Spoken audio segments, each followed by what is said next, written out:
네, 안녕하세요. 경제견 정독기입니다. 네, 오늘은 9월 초 이후로 한 달 반? 그 정도 만에 원달러 환율 추이에 대해서 한번 살펴볼 건데요. 그 전에 제가 항상 말씀드렸듯이 주식은 A는 B다, B는 C다. 그래서 고로 A는 C다. 또는 1 플러스 1은 무조건 2다. 이런 절대적인 공식은 절대 존재하지 않습니다. 그리고 한 가지 요소에 의해서 움직이는 것도 절대 아니고요. 그러면 누구나 예측하고 돈 벌고 누구나 부자가 될 수 있겠죠. 결국 내가 주식으로 돈 벌려면 시황이든 환율이든 꾸준하게 트래킹을 해서 차트 분석에 그 지식을 녹이고 그리고 차트 거래량을 보면서 분석하고 돈을 벌어야 됩니다.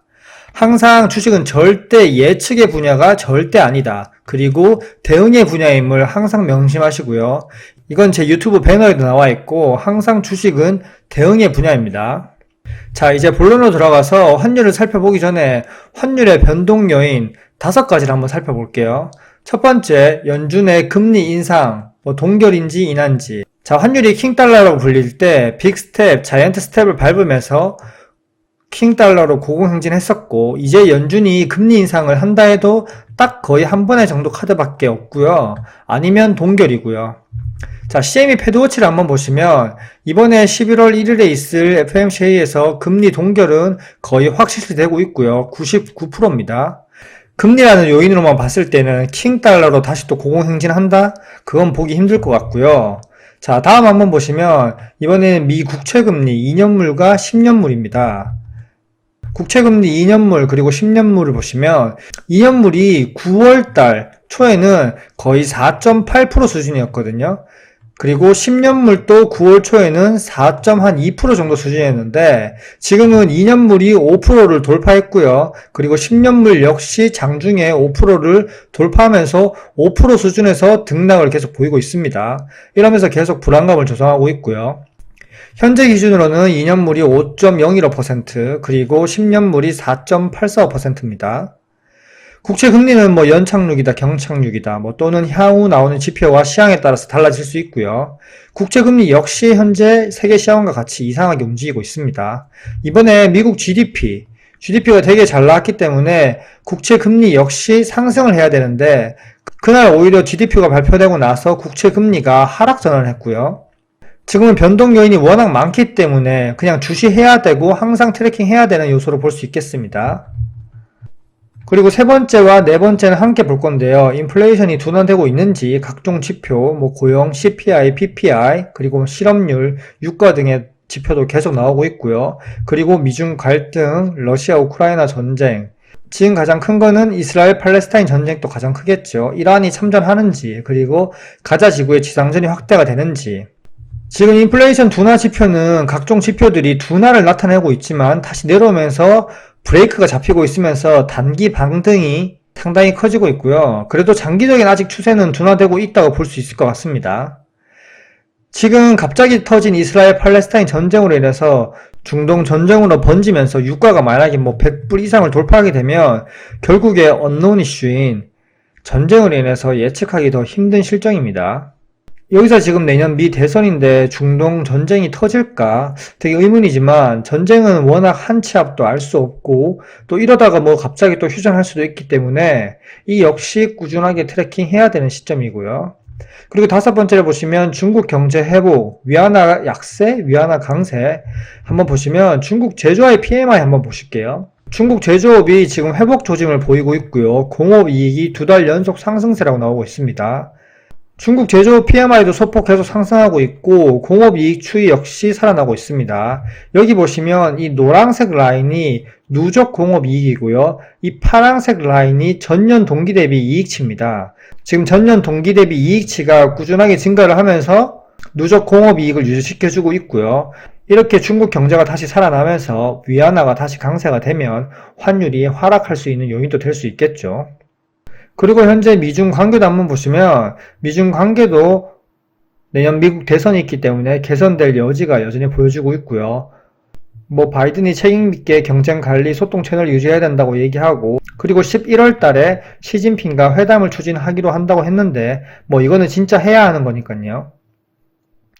정치라는 게 갑자기 언제 틀어질지는 모르겠지만 현재까지는 그래도 훈풍이 불고 있는 모습이다. 그나마 긍정적인 요소고요. 그리고 유가 한번 보시면 WTI 기준으로 지금 84, 그리고 85불, 이 부분 박스권 상단을 돌파하고 나서 95불에서 저항을 맞고, 그리고 다시 또 90불에서 저항을 맞고 떨어지고 있고요. 유가는 지금 좀 꺾이고 있는 모습을 보여주고 있습니다. 하지만 유가 역시 확 꺾이기보다는 이 박스권 상단 위에서 움직여줄 가능성이 상당히 크고, 이 역시 옆으로 길 가능성도 있겠죠. 자, 이렇게 환율 변동 요인을 크게 5가지로 살펴봤고요. 뭐 이 부분이 절대적이다 이건 아닙니다. 하지만 이렇게 크게 변동할 수 있는 요인을 5가지가 있다 이렇게 보시면 될 것 같고요. 자, 이제 이 변동 요인들을 체크했으니 차트를 보면서 함께 얘기해 볼게요.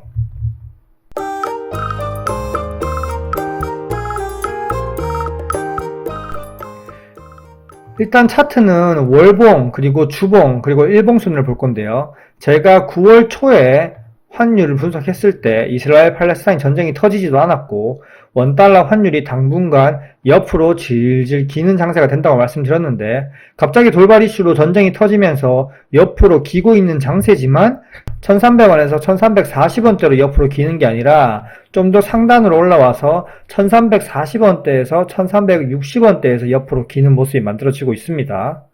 차트 분석이라는 건 현재 기술적 분석일 뿐이지, 만약 전쟁처럼 돌발 변수가 생기면 당연히 그 기점으로 영향을 받는 건 당연한 거고요. 그걸 모르고 좀 말씀하시는 분들이 있는 것 같아요.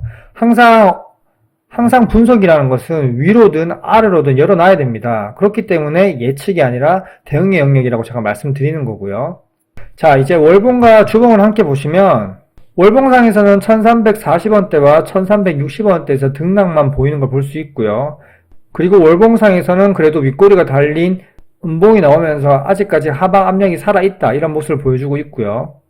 주봉으로 보시면 주봉에서 옆으로 기는 장세가 훨씬 잘 보입니다. 현재 단기적으로 봤을 때는요, 하락 추세도 그리고 상승 추세도 아니고 어느 한 방향성으로 판단할 수가 없는 상태고요. 왜냐하면 28 전쟁이 어떻게 될지, 중동 전쟁으로 번질지 아무도 예측할 수 없기 때문이죠. 현재는 추세라기보다 단기 변동성으로 봐야 되고요. 단기 변동성이 상당히 크고요. 이 단기 변동성으로 인해서 올라갈 듯 하지만 그래도 주봉 월봉상에서는 매도 압력 구간이 그래도 나름 눌러주고 있는 모습을 보여주고 있습니다. 이제 남은 월봉에서도 음봉으로 마감하는 게 좀 중요하겠고요. 자, 이제 마지막으로 일봉 보실게요. 일봉상에서도 아직은 여전히 옆으로 기는 모습을 보여주고 있고요. 일단은 옆으로 길 수밖에 없는 형상입니다. 이평선들이 정배열로 만들었다가 역배열로 만들었다가 다시 또 정배열로 계속 뒤바뀌고 있고요. 이렇게 옆으로 기면서 이평선 수렴하는데도 역시 시간이 걸릴 듯 합니다. 현재 지표 분석을 떠나서 중동 전쟁으로 번질 시 어떻게 될지 아무도 모르기 때문에 상당히 움츠러들고 있는 모습이고요. 위로든 아래든 단기적으로는 방향성이 아직 나오지 않았습니다. 요약하자면 일봉, 주봉, 월봉 차트에서 기술적 분석으로 보시면 현 국제정세가 뭔가 하나라도 정리되지 않는다면 여전히 옆으로 기는 장세가 쭉 나올 것이고요. 하지만 주봉과 월봉에서 봤듯이 상승 압력이 조금은 있다고 하지만 하방 압력이 여전히 잔존해 있는 모습이고요. 중장기적으로는 이 장대 음봉을 아직까지 깨지 못하고 있습니다.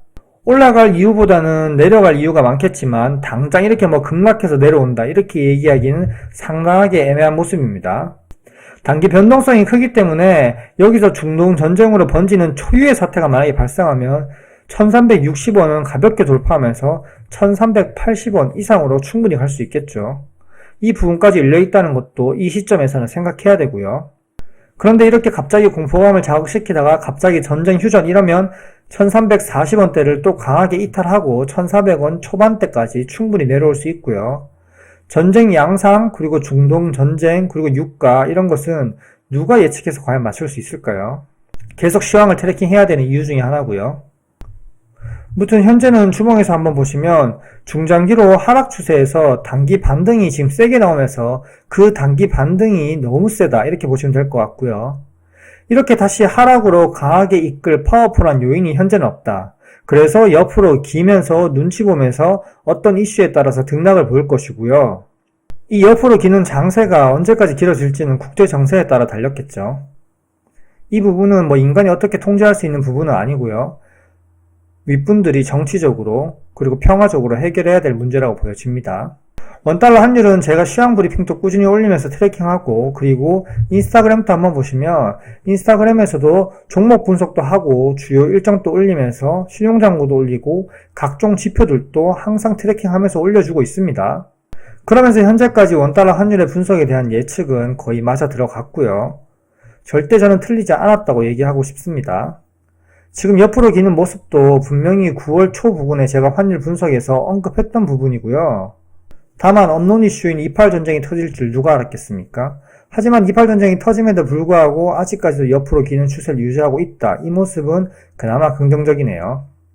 어떤 투자든 항상 예측보다 대응의 영역이니까 환율 역시 꾸준하게 트래킹하면서 대응하시고요. 이 어려운 시장에서 꾸준히 살아남는 게 승자입니다. 꾸준히 함께 살아남아서 꼭 같이 승자가 되자고요. 이상 경제견 정도깨였습니다. 구독과 좋아요, 알림 설정 부탁드립니다. 감사합니다.